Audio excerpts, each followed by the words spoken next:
મહાશિવરાત્રિ આપણે કેમ ઉજવીએ છીએ?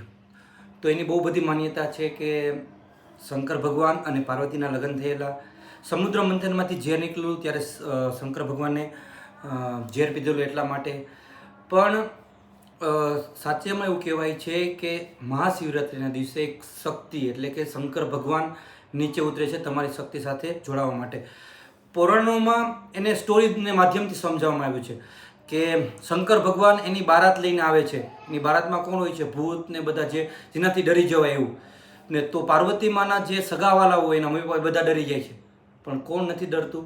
તો કે પાર્વતી. અને એના મહદઅંશે સ્વીકાર કરી લે છે એના અંતરથી. અને ત્યારે શંકર ભગવાન એનું એક ચંદ્રેશ્વર, જે વિશ્વનું સૌથી સુંદર રૂપ, એના દર્શન કરાવે છે.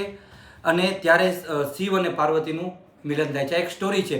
તો કહેવા શું માંગે છે કે તમારા જેમ ડર છે, ચિંતા છે, જો તેનો સ્વીકાર કરી લે છો તો તમને જેમ પાર્વતીજીને જેમ એનું સુંદર સ્વરૂપ દેખાયેલું, એમ તમારામાં પણ એનલાઇનમેન્ટ આવી જશે, આત્મ સાક્ષાત્કાર મળી જશે. એટલા માટે જ મહાશિવરાત્રિના દિવસે બધા આખી રાત ઉજાગરો કરે છે, આખી રાત જાગે છે કે તમે એનલાઇનમેન્ટ સુધી પહોંચી શકો, આત્મ સાક્ષાત્કાર સુધી પહોંચી શકો.